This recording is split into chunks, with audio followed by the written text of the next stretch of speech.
خوش آمدید۔ قصے کہانی اور واقعات کے سفر میں ایک بار پھر تمام دوستوں کو دل کی گہرائیوں سے خوش آمدید اور خلوص بھرا سلام۔ ناظرین، آج کی ہماری ویڈیو حضرت نظام الدین اولیاء رحمۃ اللہ علیہ اور ان کے ایک خادم کا واقعہ ہے جسے سن کر آپ جھوم اٹھیں گے۔ دل کے دروازے پر دستک دینے والے اس واقعے کی جانب بڑھنے سے پہلے میں آپ ناظرین کے ساتھ حضرت نظام الدین اولیاء رحمۃ اللہ علیہ کا مختصر تعارف بیان کرنا ضروری سمجھتا ہوں۔ حضرت خواجہ نظام الدین اولیاء رحمۃ اللہ علیہ، جن کی پیدائش 9 اکتوبر 1238 عیسوی میں ہوئی، آپ کی وفات 3 اپریل 1325 عیسوی میں ہوئی۔ آپ کا سلسلہ چشتیہ کے معروف صوفی بزرگ جن کا سلسلہ نسب حضرت امام حسین رضی اللہ عنہ تک پہنچتا ہے۔ آپ کا اصل نام سید محمد نظام الدین، والد کا نام سید احمد بخاری ہے۔ آپ کے القابات نظام الدین اولیاء، محبوب الہی، سلطان المشائخ، سلطان الاولیاء اور زری زربخش وغیرہ ہیں۔ ابھی آپ مشکل 5 برس کے ہوئے تھے کہ والد کا انتقال ہو گیا، لیکن آپ کی نیک دل پاک سیرت اور بلند ہمت والدہ بی بی زلیخا نے سوت کاٹ کاٹ کر اپنے یتیم بچے کی عمدہ پرورش کی۔ حضرت نظام الدین اولیاء رحمۃ اللہ علیہ کا ایک خادم تھا جو آپ سے بڑی محبت کرتا تھا۔ آپ کو بھی اپنے خادم سے بڑا دلی لگاؤ تھا۔ خادم کیا تھا، بس ایک سادہ لوح انسان تھا، نہ زیادہ بات کرتا نہ کسی سے زیادہ میل جول رکھتا، بس آپ کی خدمت میں ہر وقت حاضر رہتا۔ ایک بار حضرت نظام الدین اولیاء رحمۃ اللہ علیہ نے اس کو اپنی جوتی دی جو پھٹی ہوئی تھی اور کہا، اس کو بازار میں موچی کے پاس لے جاؤ اور اس کی مرمت کروا کے لے آؤ۔ وہ خادم آپ کی جوتی لے کر بازار میں ایک موچی کے پاس گیا اور اس سے کہا، یہ جوتی مرمت کر دیں۔ موچی نے کہا، جناب میرے پاس رش بہت ہے، آپ کو تھوڑا سا انتظار کرنا پڑے گا۔ خادم نے کہا، ٹھیک ہے، میں یہیں پر بیٹھ کر آپ کا انتظار کرتا ہوں۔ موچی نے تمام لوگوں کا کام ختم کرنے کے بعد اس خادم کو آواز دی اور کہا، جناب لائیے آپ کی جوتی مرمت کر دیتا ہوں۔ خادم جوتی لے کر موچی کے پاس گیا۔ موچی نے جوتی کو دیکھا تو کہا، واہ میاں، جوتی تو کمال کی ہے، بڑی خوبصورت لگتی ہے، یہ کس کی ہے؟ آپ کی ویسے لگتی نہیں۔ خادم نے کہا، یہ جوتی اللہ کی جوتی ہے۔ موچی نے جواب سنا تھوڑا حیران ہوا اور کہا، جناب کیوں مذاق کرتے ہو؟ جوتی آپ کے ہاتھ میں انسان کی ہے اور کہتے ہو کہ اللہ کی جوتی ہے، بھلا یہ بھی کوئی مذاق کرنے والی بات ہے؟ خادم نے ایک بار پھر کہا، میں نے جو کہا وہ سچ ہے، یہ جوتی اللہ پاک کی جوتی ہے۔ اب تو موچی کو حیرت کے ساتھ ساتھ غصہ بھی آ گیا، کہنے لگا، ہوش کے ناخن لو میاں، دماغ تو خراب نہیں ہو گیا آپ کا؟ یہ کیا عجیب و غریب بات کر رہے ہو؟ خدا کا خوف کرو، اللہ کے عذاب سے ڈرو۔ خادم نے موچی کی بات تحمل سے سنی اور بنا غصہ کیے تسلی سے بولا، جناب میں نے جو کچھ کہا وہ سچ ہے، یہ جوتی اللہ پاک کی جوتی ہے۔ اب موچی نے اس کا گریبان پکڑا۔ بازار میں شور شرابہ شروع ہو گیا۔ اتنے میں وہاں چند سپاہی جو گشت کر رہے تھے وہ بھی آ گئے اور پوچھا، کیا بات ہے، کیوں شور مچا رکھا ہے؟ موچی نے سپاہیوں سے کہا، اس آدمی کے پاس انسان کی جوتی ہے اور کہتا پھر رہا ہے کہ یہ جوتی اللہ کی جوتی ہے۔ میں نے اس کو بہت سمجھایا مگر یہ نہیں مانا۔ یہ آدمی سراسر گمراہی کی باتیں کر رہا ہے۔ بھلا اللہ کی ذات کو جوتی کی کیا ضرورت؟ نعوذ باللہ، کیا اللہ جوتی پہنتا ہے؟ سپاہیوں نے موچی کی بات سنی تو خادم سے کہا، ہاں بھائی، کیا جو کچھ موچی نے کہا وہ سچ ہے؟ خادم نے کہا کہ ہاں سچ ہے، یہ جوتی اللہ کی جوتی ہے۔ سپاہیوں نے کہا، بھائی کیوں اپنی جان کے دشمن بنے ہو؟ پتہ بھی ہے شریعت کا دور ہے اور قاضی کی عدالت ہے، اگر تمہارا معاملہ بادشاہ اور قاضی تک پہنچ گیا تو تمہارا سر اتار دیا جائے گا۔ اب صاف صاف بتاؤ یہ جوتی کس کی ہے؟ اگر اس بار بھی وہی جواب دیا تو بادشاہ کے پاس لے جاؤں گا۔ خادم نے پھر وہی جواب دیا، یہ جوتی اللہ کی جوتی ہے۔ اب سپاہی بھی آگ بگولا ہو گئے اور اس کو پکڑ کر بادشاہ کے دربار میں لے گئے۔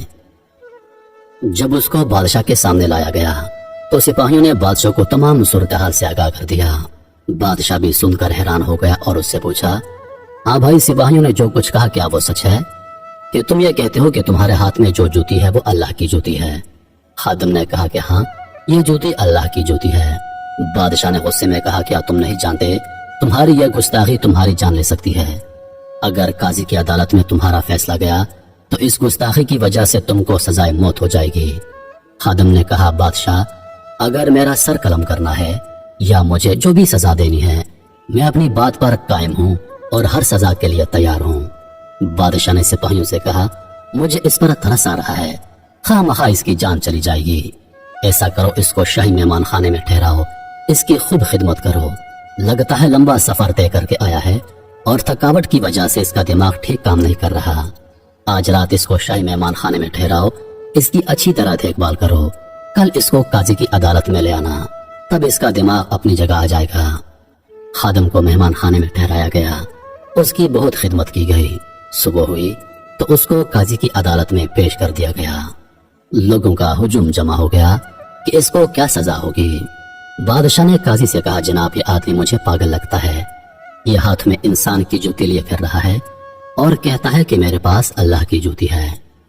काजी ने जब बादशाह की बात सुनी तो खादम से कहा, हाँ भाई, ये मेरे हाथ पर क्या बंधा है? खादम ने कहा, आपके हाथ पर घड़ी बंधी है। काजी ने फिर पूछा, वक्त क्या हो रहा है? खादम ने कहा, जनाब 12 बजे हैं। काजी ने कहा, यह बंदा पागल तो नहीं, इसकी अकल बिल्कुल सही है। काजी ने फिर पूछा, क्या यह सच है कि तुम्हारे पास एक जूती है और तुम कहते हो कि वो जूती अल्लाह की जूती है? खादम ने जवाब दिया, जी काजी साहब, मेरे पास जो जूती है वो अल्लाह की जूती है। अब मजमा मुंतजर के काजी क्या फैसला सुनाता है।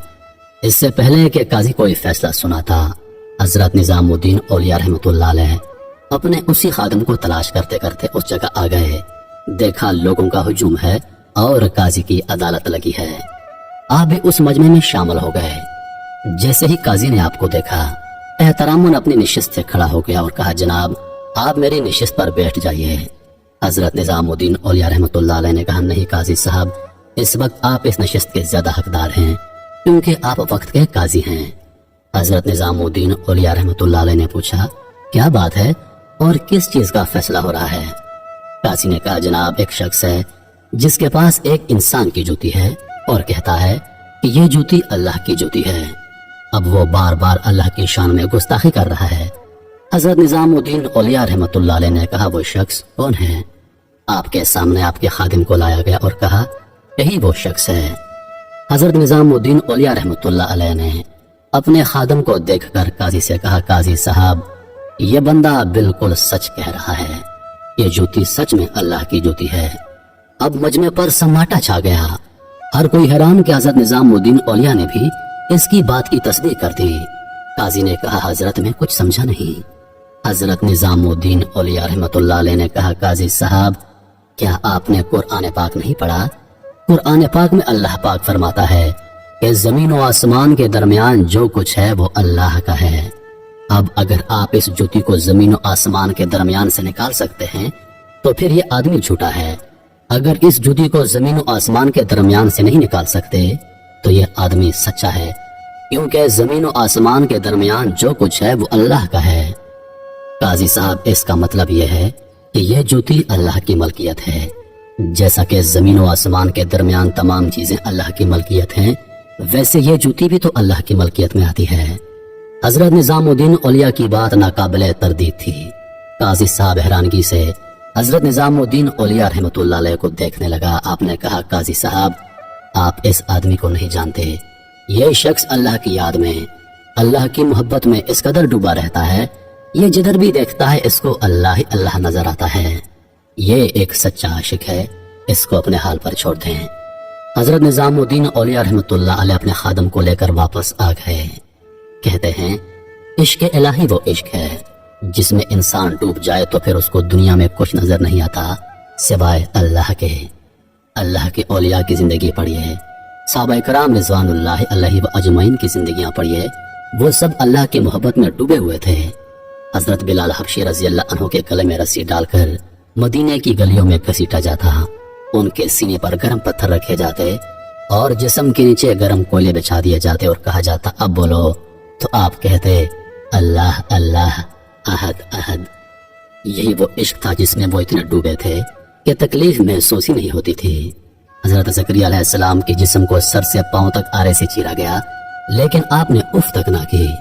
फिरौन की बीवी जो मूसा अलैहिस्सलाम पर ईमान लाई थी, उसके जिस्म को 2 टुकड़े किया गया, मगर वो आखिर दम तक कहती रही, मूसा का रब सच्चा है, मूसा का रब सच्चा है। मोहतरम अजीज दोस्तों, अल्लाह पाक हम सबको अपनी मोहब्बत अता फरमाए। आमीन या रब्बुल आलमीन।